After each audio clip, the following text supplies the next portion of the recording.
Hi, welcome back to M Shetty vlog channel. ಇವತ್ತಿನ ರೆಸಿಪಿಯಲ್ಲಿ ನಾನು ಮುದ್ದೆ ಅಲಾಂಗ್ ವಿತ್ ಮಟನ್ ಕರಿ ಹೇಗೆ ಮಾಡೋದಂತ ಹೇಳಿ ತೋರಿಸ್ಕೊಡ್ತಾ ಇದ್ದೀನಿ. ಈ ಮುದ್ದೆ ಮತ್ತು ಮಟನ್ ಎರಡೂ ಬಾಡಿಗೆ ತುಂಬ ಆರೋಗ್ಯಕರವಾಗಿರೋದು. ಹಾಗೆ ಇದು ತುಂಬ ಬಾಡಿಗೆ ಎನರ್ಜಿ ಕೊಡುತ್ತೆ. ಇದು ರಾಗಿಯಿಂದ ಮಾಡಿರೋದ್ರಿಂದ ಮುದ್ದೆ ತುಂಬ ನಿಮಗೆ ಬಾಡಿಗೂ ಸಹ ತುಂಬ ಆರೋಗ್ಯಕರವಾಗಿರೋದು. ಮೊದಲನೇದಾಗಿ ಇದನ್ನು ಹೇಗೆ ಮಾಡ್ಕೊಳ್ಳುವಂತ ತಿಳ್ಕೊಳ್ಳುವ. ಇದಕ್ಕೆ ಬೇಕಾಗಿರೋ ಇಂಗ್ರೀಡಿಯೆಂಟ್ಸು ಒಂದು 3ರಿಂದ 4 ಸ್ಪೂನ್ ಆಗುವಷ್ಟು ಕೊತ್ತಂಬರಿ ಬೀಜ ತೆಗೆದುಕೊಂಡಿದ್ದೀನಿ. ಹಾಗೆ 2 ಸ್ಪೂನ್ ಆಗುವಷ್ಟು ಜೀರಿಗೆ ಹಾಗೂ ಗರಂ ಮಸಾಲ ಪದಾರ್ಥಗಳಾದ ಚಕ್ಕೆ, ಲವಂಗ, ಏಲಕ್ಕಿ ಹಾಗೂ ಬಿರಿಯಾನಿ ಎಲೆ ಹಾಗೂ ಸ್ಟಾರ್ ಈ ಥರ ಗರಂ ಮಸಾಲ ಐಟಮ್ನ ತೆಗೆದುಕೊಂಡಿದ್ದೇನೆ. ಹಾಗೆ ನಾನು ಇದಕ್ಕೆ ಒಂದು 10ರಿಂದ 12 ಪೆಪ್ಪರ್ ಮೆಣಸಿನಕಾಳು ಹಾಗೆ 1.5ರಿಂದ 2 ಸ್ಪೂನ್ ಆಗುವಷ್ಟು ಬಿಳಿ ಎಳ್ಳನ್ನು ತೆಗೆದುಕೊಂಡಿದ್ದೇನೆ.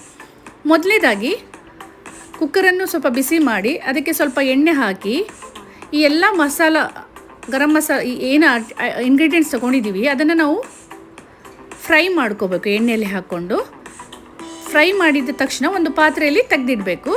ನಾನೀಗ ಪಾತ್ರೆ ಬಿಸಿಯಾಗಿದೆ, ಎಣ್ಣೆ ಹಾಕ್ಕೊಂಡಿದ್ದೀನಿ. ಇದನ್ನೆಲ್ಲ ಹಾಕ್ಕೊಂಡು ನಾನು ಸ್ವಲ್ಪ ಲೈಟಾಗಿ ಫ್ರೈ ಮಾಡ್ಕೊತೀನಿ.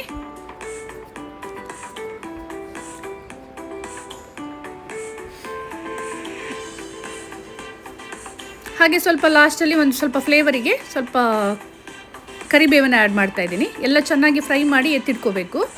ನಂತರ ಅರ್ಧ ಈರುಳ್ಳಿಯನ್ನು ತೆಗೆದುಕೊಂಡು ಅದೇ ಪಾತ್ರಕ್ಕೆ ಎಣ್ಣೆಯಲ್ಲಿ ಅದೇ ಉಳಿದಿರುವ ಎಣ್ಣೆಯಲ್ಲಿ ನಾನು ಫ್ರೈ ಮಾಡಿಕೊಂಡು ಎಣ್ಣೆಯಲ್ಲಿ ಫ್ರೈ ಮಾಡ್ಕೊತಾ ಇದ್ದೀನಿ. ಹಾಗೆ ಮ್ಯಾರಿನೇಟ್ ಮಾಡಿರುವ ಮಟನನ್ನು ಉಪ್ಪು ಮತ್ತು ಚಿಲ್ಲಿ ಪೌಡರ್ ಸ್ವಲ್ಪ ಟರ್ಮರಿಕ್ ಹಾಕಿ ಮ್ಯಾರಿನೇಟ್ ಮಾಡಿ ಇಟ್ಕೊಂಡಿದ್ದೇನೆ ಒಂದು ಹಾಫ್ ಆನ್ ಅವರ್. ಅದನ್ನು ಇದಕ್ಕೆ ಆ್ಯಡ್ ಮಾಡ್ತಾ ಇದ್ದೀನಿ. ಇಲ್ಲಿ ಆ್ಯಡ್ ಮಾಡಿಕೊಂಡು ಮತ್ತೆ ಫ್ರೈ ಮಾಡ್ತಿದ್ದೀನಿ. ಹಾಗೆ ಸ್ವಲ್ಪ ಕಲ್ಲುಪ್ಪು ರುಚಿಗೆ ಹಾಕಿದ್ದೇನೆ. ಸ್ವಲ್ಪ ಮಟನ್ ಮ್ಯಾರಿನೇಟ್ ಮಾಡಬೇಕಂದ್ರೆ ಸ್ವಲ್ಪ ಉಪ್ಪು ಹಾಕಿದ್ದೆ. ಇಲ್ಲಿ ಸ್ವಲ್ಪ ಉಪ್ಪನ್ನು ಆ್ಯಡ್ ಮಾಡ್ತಿದ್ದೇನೆ. ಸ್ವಲ್ಪ ಚೆನ್ನಾಗಿ ಫ್ರೈ ಆಗಿದ ತಕ್ಷಣ 1ರಿಂದ 1.5 ಗ್ಲಾಸು ವಾಟರ್ ಹಾಕಿ ನೋಡಿ ಚೆನ್ನಾಗಿ ಫ್ರೈ ಮಾಡಬೇಕು. ಸ್ವಲ್ಪ ಹೊತ್ತು ಮುಚ್ಚಿಡ್ಬೋದು, ಲಿಡ್ಡನ್ನು ಕ್ಲೋಸ್ ಅಲ್ಲ, ನೀವು ಈ ರೀತಿಯಾಗಿ ಮುಚ್ಚಿಟ್ಟು ಸ್ವಲ್ಪ ಒಂದು 5 ನಿಮಿಷ ಒಂದು ಫ್ರೈ ಮಾಡಿ ಎಣ್ಣೆಯಲ್ಲಿ ಚೆನ್ನಾಗಿ ಬಾಡಿದ ತಕ್ಷಣ ನೋಡಿ ಇವಾಗ ಸ್ವಲ್ಪ ಫ್ರೈ ಆಗಿದೆ, ಚೆನ್ನಾಗಿ ಬಾಯ್ಲ್ ಆಗಿದೆ. ನೀವು 1.5 ಗ್ಲಾಸ್ ವಾಟ್ರನ್ನು ಆ್ಯಡ್ ಮಾಡಿ. 1ರಿಂದ 1.5 ಗ್ಲಾಸ್ ವಾಟ್ರನ್ನು ಆ್ಯಡ್ ಮಾಡ್ತಾ ಇದ್ದೀನಿ. ಇಲ್ಲಿ ಚೆನ್ನಾಗಿ ಮತ್ತೆ ಸ್ವಲ್ಪ ಹೈ ಫ್ಲೇಮಲ್ಲಿ ಫ್ರೈ ಮಾಡಿ ಮತ್ತೆ ಮೀಡಿಯಮ್ ಫ್ಲೇಮಲ್ಲಿ ವಿಸಿಲಿಗೆ ಇಟ್ಬಿಡಿ. ಅದು ವಿಸಿಲ್ ಬರೋ ತನಕ ನಾವು ಇಲ್ಲಿ ಮಸಾಲ ಪದಾರ್ಥಗಳನ್ನು ಮಿಕ್ಸಿ ಮಾಡಿಕೊಳ್ಳುವ. ಫ್ರೈ ಮಾಡ್ಕೊಂಡಿರೋ ಮಸಾಲ ಇಂಗ್ರೀಡಿಯೆಂಟ್ಸ್ನ ನಾನು ಮಿಕ್ಸಿ ಜಾರಿಗೆ ಹಾಕ್ಕೊಂಡು ಅದ್ರ ಜೊತೆ ಒಂದು ಕಾಲು ಕಟ್ಟಾಗುವಷ್ಟು ಪುದೀನ ಸೊಪ್ಪನ್ನು ಆ್ಯಡ್ ಮಾಡ್ತಿದ್ದೀನಿ. ಹಾಗೂ ಬೆಳ್ಳುಳ್ಳಿ ಸ್ವಲ್ಪ ಒಂದು 5-6 ಎಸಳು ಬೆಳ್ಳುಳ್ಳಿ, ಸ್ವಲ್ಪ ಶುಂಠಿ ಹಾಗೆ ಒಂದು ಕಾಲು ಕಟ್ಟಾಗುವಷ್ಟು ಪುದೀನ ಎಲೆಯನ್ನು ಆ್ಯಡ್ ಮಾಡ್ತಾಯಿದ್ದೀನಿ. ಆ ಮಸಾಲ ಜೊತೆ ಇದನ್ನು ಹಾಕ್ಕೊಂಡು ಚೆನ್ನಾಗಿ ಮಿಕ್ಸಿ ಮಾಡ್ಕೋಬೇಕು. ಅದು ಇವಾಗ ನೋಡಿ ಪೇಸ್ಟ್ ಆಗಿದೆ. ಇವಾಗ ನೀವು 2 ಟೊಮ್ಯಾಟೋವನ್ನು ಕಟ್ ಮಾಡಿಕೊಂಡು ಒಂದು ಅರ್ಧ ಆನಿಯನನ್ನು ಕಟ್ ಮಾಡ್ಕೋಬೇಕು. ಮತ್ತು ಒಂದು ಹೊಸ ಪಾತ್ರೆ ಇಟ್ಟು ಅದಕ್ಕೆ ಸ್ವಲ್ಪ ಎಣ್ಣೆ ಹಾಕಿ ಆನಿಯನನ್ನು ಹಾಕಿ ಫ್ರೈ ಮಾಡಿಕೊಂಡು ಟೊಮ್ಯಾಟೋವನ್ನು ಆ್ಯಡ್ ಮಾಡ್ತಾ ಇದ್ದೀನಿ. ಇಲ್ಲಿ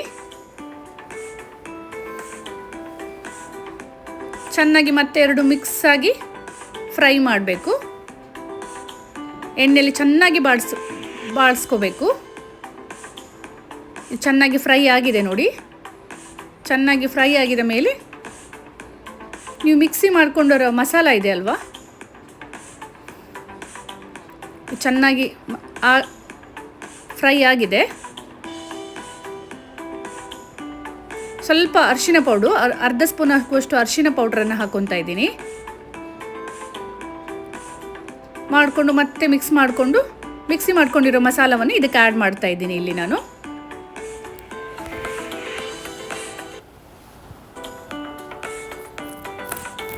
ನೋಡಿ ಚೆನ್ನಾಗಿ ಮಸಾಲ ಮಿಕ್ಸ್ ಆಗಿ ಸಿಮ್ಮಲ್ಲೇ ಸ್ವಲ್ಪ ಸೆಮಿ ಫ್ಲೇಮಲ್ಲೇ ಇದನ್ನು ಮಾಡಬೇಕು. ಅದು ಸ್ವಲ್ಪ ಕಲರ್ ಚೇಂಜ್ ಆಗೋ ತನಕ ಫ್ರೈ ಮಾಡ್ಕೋಬೇಕು. ನೋಡಿ ಕಲರ್ ಚೇಂಜ್ ಆಗ್ತಾ ಇದೆ, ಹಸಿ ಇರೋದು ಸ್ವಲ್ಪ ಇದಾಗ್ತಾ ಇದೆ. ಇವಾಗ ನಾನು 2 ಸ್ಪೂನ್ ಆಗುವಷ್ಟು 2ರಿಂದ 3 ಸ್ಪೂನ್ ಆಗುವಷ್ಟು ಅಚ್ಚ ಖಾರದ ಪುಡಿಯನ್ನು ಹಾಕ್ಕೊಂಡಿದ್ದೀನಿ. ಹಾಗೆ ಸ್ವಲ್ಪ ನೀರನ್ನು ಆ್ಯಡ್ ಮಾಡಿ ಚೆನ್ನಾಗಿ ಮಿಕ್ಸ್ ಮಾಡಿದ್ದೇನೆ. ನೀವು ಖಾರವನ್ನು ಹೆಚ್ಚು ಕಮ್ಮಿ ಮಾಡ್ಕೋಬೋದು. ನೋಡಿ ಚೆನ್ನಾಗಿ ಮಸಾಲ ರೆಡಿ ಆಗಿದೆ. ಇವಾಗ ಚೆನ್ನಾಗಿ ಬ್ಲೆಂಡಾಗಿ ನೋಡಿ ಕಲರ್ ಚೇಂಜ್ ಆಗ್ತಾ ಇದೆ. ಇದು ಚೆನ್ನಾಗಿ ಮಸಾಲ ರೆಡಿಯಾಗಿದೆ. ಈಗ ಬೇಯಿಸ್ಕೊಂಡಿರುವ ನಾವು ಕುಕ್ಕರ್ನ ಒಂದು 2-3 ವಿಸಿಲ್ ಹೊಡ್ಸ್ಕೊಂಡಿದ್ದೀವಲ್ಲ, ಆ ಮಟನನ್ನು 2-3 ಸ್ವಲ್ಪ ಬಲ್ತಿದ್ರೆ ಮಟನ್ನು ಸ್ವಲ್ಪ ಒಂದು 5 ವಿಸಿಲ್ ತನಕ ನೀವು ಹೊಡ್ಸ್ಕೋಬೋದು. ಬೇಯಿಸ್ಕೊಂಡಿರೋ ಮಟನನ್ನು ಇಲ್ಲಿ ಆ್ಯಡ್ ಮಾಡ್ತಾ ಇದ್ದೇನೆ ಮಸಾಲಕ್ಕೆ. ನೋಡಿ ಇವಾಗ ಮಸಾಲ ಆ್ಯಡ್ ಮಾಡಿಕೊಂಡು ಹಾಗೆ ಅದು ಕೊದಿಲಿಕ್ಕೆ ಬಿಡಬೇಕು. ಸೆಮಿ ಫ್ಲೇಮಲ್ಲಿ ಇಟ್ಟು ಕೊದಿಲಿಕ್ಕೆ ಬಿಡಬೇಕು. ಇವಾಗ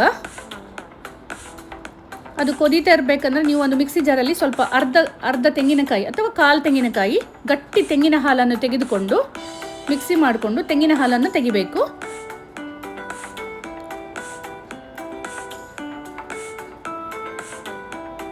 ತೆಂಗಿನ ಹಾಲು ತೆಗೆದು ಅದನ್ನು ಒಂದು ಬಟ್ಟೆಯಲ್ಲಿ ಆದರೂ ಆಗ್ಬೋದು, ಇಲ್ಲ ಫಿಲ್ಟ್ರಲ್ಲಿ ಆಗ್ಬೋದು. ಗಟ್ಟಿ ತೆಂಗಿನ ಹಾಲನ್ನು ತೆಗೆದುಕೊಂಡು, ನಾನು ಇಲ್ಲಿ ಫಿಲ್ಟರ್ ಯೂಸ್ ಮಾಡಿದ್ದೀನಿ, ಗಟ್ಟಿಯಾಗಿ ತೆಗೆದುಕೊಂಡು ತೆಂಗಿನ ಹಾಲನ್ನು ಇದಕ್ಕೆ ಆ್ಯಡ್ ಮಾಡ್ತಾ ಇದ್ದೀನಿ. ಲಾಸ್ಟ್ ಇನ್ನು ಆಫ್ ಮಾಡಲಿಕ್ಕೆ ಮುಂಚೆ ಒಂದು 10 ನಿಮಿಷ ಹಿಂದೆ, ಒಂದು 5-10 ನಿಮಿಷ ಮುಂಚೆ ನೀವು ತೆಂಗಿನ ಹಾಲನ್ನು ಆ್ಯಡ್ ಮಾಡಬೇಕು. ಅದೊಂದು 7-8 ಹೆಚ್ಚು ಕಮ್ಮಿ 7-8 ಅಥವಾ 10 ನಿಮಿಷ ತನಕ ಬೇಯಿಸಲಿಕ್ಕೆ ಬಿಡ್ಬೋದು. ಹಾಗೆ ಚೆನ್ನಾಗಿ ಮಿಕ್ಸ್ ಆಗಿದೆ. ನೋಡಿ ಕಲರ್ ಚೇಂಜ್ ಆಗಿದೆ. ನೆಕ್ಸ್ಟ್ ಮತ್ತೆ ನಿಮಗೆ ಖಾರಕ್ಕೆ ಸ್ವಲ್ಪ ಇನ್ನೂ ಬೇಕಂದರೆ ನಾನಿಲ್ಲಿ ಒಂದು ಹಸಿಮೆಣಸನ್ನು ಕಟ್ ಮಾಡಿ ಹಾಕಿದ್ದೀನಿ, ಸ್ವಲ್ಪ ಖಾರ ಸ್ವಲ್ಪ ಚೆನ್ನಾಗಿ ಬರಲಿ ಅಂತ ಹೇಳಿ. ಹಾಕ್ದೇನೂ ಇರ್ಬೋದು, ಹಾಕಲೂಬಹುದು. ನೆಕ್ಸ್ಟ್ ಲಾಸ್ಟಲ್ಲಿ ಕೊನೆಯದಾಗಿ ಫ್ಲೇವರಿಗೆ ಸ್ವಲ್ಪ ಕೊತ್ತಂಬರಿ ಸೊಪ್ಪನ್ನು ಆ್ಯಡ್ ಮಾಡ್ತಿದ್ದೀನಿ. ಈಗ ರುಚಿಕರವಾದ ಮಟನ್ ಕರಿ ಸವಿಯಲು ಸಿದ್ಧ ಆಗಿದೆ. ಈಗ ಪ್ಯಾರಲಲ್ಲಿ ನೀವು ಒಂದು ಪಾತ್ರೆಯಲ್ಲಿ ಒಂದು 3 ಗ್ಲಾಸಷ್ಟು ವಾಟರ್ ತೆಗೆದುಕೊಂಡು ಸ್ವಲ್ಪ ವೈಟ್ ರೈಸನ್ನು ಇಲ್ಲಿ ಆ್ಯಡ್ ಮಾಡಿದ್ದೀನಿ. ಸ್ವಲ್ಪ 1 ಸ್ಪೂನ್ ಆಗೋಷ್ಟು ವೈಟ್ ರೈಸ್ ಆ್ಯಡ್ ಮಾಡಿದ್ದೀನಿ ಈ ನೀರಿಗೆ ಮುದ್ದೆ ಮಾಡ್ಕೊಳ್ಳೋಕ್ಕೆ. ಹಾಗೆ 1 ಸ್ಪೂನ್ ಆಗೋಷ್ಟು ತುಪ್ಪವನ್ನು ಹಾಕಿದ್ದೀನಿ ಕುದಿಯೋ ನೀರಿಗೆ. ಈಗ ನಮ್ಮ ಮನೆಯಲ್ಲಿ ಇಬ್ಬರೇ ಇರುವುದರಿಂದ ನಾನು 2 ಮುದ್ದೆಯನ್ನು ಮಾಡ್ಕೊತೀನಿ. ಒಂದು ದೊಡ್ಡ ಸ್ಪೂನಿಂದ ಒಂದು 4 ಚಮಚದ ಆಗುವಷ್ಟು ರಾಗಿ ಪೌಡ್ರನ್ನು ತಗೊಂಡಿದ್ದೀನಿ. ನೆಕ್ಸ್ಟ್ ಅದು ಕುದಿ ಬರಲಿಕ್ಕೆ ಸ್ಟಾರ್ಟ್ ಆದಾಗ ತೆಗೆದುಕೊಂಡ ರಾಗಿ ಪೌಡ್ರನ್ನು ಆ್ಯಡ್ ಮಾಡಬೇಕು. ಆ್ಯಡ್ ಮಾಡಿಕೊಂಡು ಒಂದು ಲಿಡ್ಡನ್ನು ಕ್ಲೋಸ್ ಮಾಡಬೇಕು. ಒಂದು ಪ್ಲೇಟಿಂದ ಅದನ್ನು ಮುಚ್ಚಬೇಕು. ಒಂದು 10 ನಿಮಿಷ ಮುಚ್ಚಿದ ತಕ್ಷಣ ಅದು ಬೆಂದುಕೊಳ್ಳುತ್ತೆ ಆ ನೀರಲ್ಲಿ. ಆಮೇಲೆ ಎಕ್ಸಸ್ ವಾಟರ್ ಇರುತ್ತಲ್ಲ, ಆ ವಾಟರನ್ನ ನೀವು ತೆಗೆದು ಒಂದು ಲೋಟಕ್ಕೆ ಹಾಕ್ಕೋಬೋದು. ನೆಕ್ಸ್ಟ್ ಒಂದು ಸ್ಟಿಕ್ ತೆಗೆದುಕೊಂಡು ಅದನ್ನು ಸರಿಯಾಗಿ ಮಿಕ್ಸ್ ಮಾಡ್ಕೋಬೇಕು. ಹಸಿಯಾಗಿದ್ದರೆ ಹೊಟ್ಟೆ ನೋವು ಬರುತ್ತಲ್ವ, ಸೊ ಅದನ್ನು ಸರಿಯಾಗಿ ಮಿಕ್ಸ್ ಮಾಡ್ಕೋಬೇಕು. ಚೆನ್ನಾಗಿ ಬ್ಲೆಂಡ್ ಮಾಡಿ ಚೆನ್ನಾಗಿ ಸ್ಟಿಕ್ಕಿಂದ ಮಿಕ್ಸ್ ಮಾಡಿಕೊಂಡು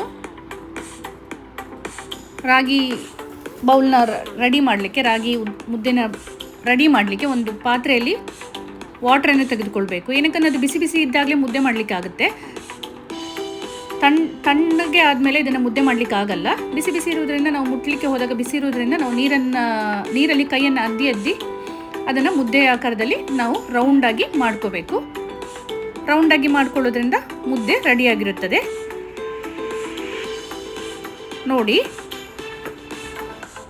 ಈ ಮಟನ್ ಕರಿಯನ್ನು ನೀವು ವೈಟ್ ರೈಸ್ ಜೊತೆ ಹಾಗೆ ಬಾಯ್ಲ್ಡ್ ರೈಸ್ ಜೊತೆನೂ ತಿನ್ಬೋದು. ಮುದ್ದೆ ಜೊತೆ ತುಂಬ ಟೇಸ್ಟಿಯಾಗಿರುತ್ತದೆ. ಈ ರೆಸಿಪಿ ನಿಮಗೆ ಇಷ್ಟ ಆಗಿದ್ದರೆ ನಿಮ್ಮ ಫ್ರೆಂಡ್ ಜೊತೆ ನನ್ನ ರೆಸಿಪಿಯನ್ನು ಶೇರ್ ಮಾಡಿ ಹಾಗೂ ಸಬ್ಸ್ಕ್ರೈಬ್ ಮಾಡಿ ನನ್ನ ಚಾನಲನ್ನು.